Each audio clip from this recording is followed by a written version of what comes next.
So we could look at the comparison between Haiti and the Dominican Republic and shake our fingers and say, you know, there's the lesson. But it's only half the lesson. The other half of the lesson is what you could do to make it better, make the whole island whole again.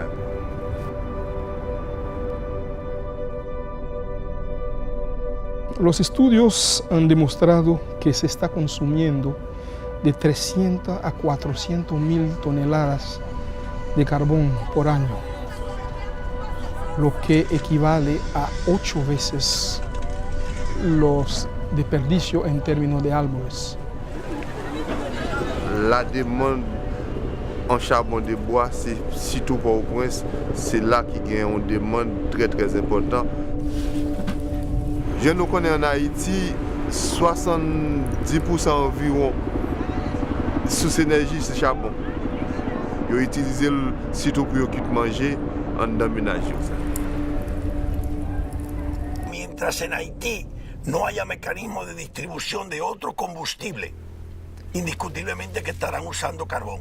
Pero en la República Dominicana, como hay mayor cobertura forestal, es una fuente de ellos venir aquí a buscar carbón. Pero eso genera en la República Dominicana una presión, porque aquí entonces se ha ido generando un mercado y un tráfico ilegal en la frontera.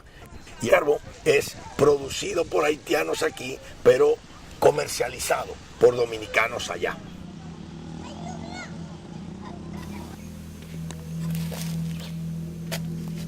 The Haitians are driven by desperate need. They're in somebody else's country, exploiting resources that aren't their own. It's a recipe for trouble between two countries. Malgré complicité, malgré tout ça qui est comme compromis entre Dominicains avec Haïtiens dans la question de charbon, mais parfois tout gagne des cas de conflit. El tema de recursos naturales generará una problemática política, porque el tema es que se ve solo esa parte, digamos, de la amenaza que se refiere el pueblo haitiano a la República Dominicana. Pero aquí el carbón, la mayoría, lo comercializan los dominicanos, la venta.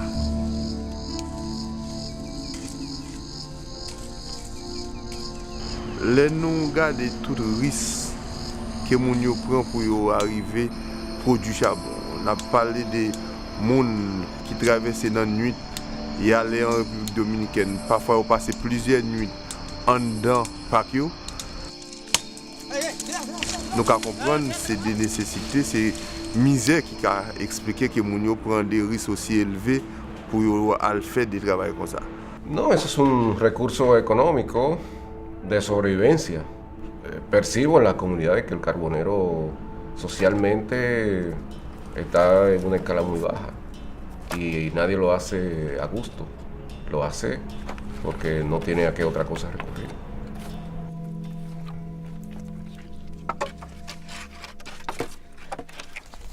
Effectivement, en République dominicaine, et par rapport avec la question charbon de bois, ils ont adressé par tous les moyens.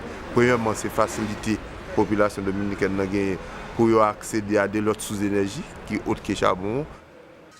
Mais en Haïti, d'abord, nous n'avons pas de l'autre alternative. Nous avons regardé la situation misère fait que très souvent, c'est le premier investissement qui a une difficulté pour faire. Pour acheter un four, pour acheter tout ça qui est nécessaire pour utiliser de l'autre source d'énergie, de propane par exemple.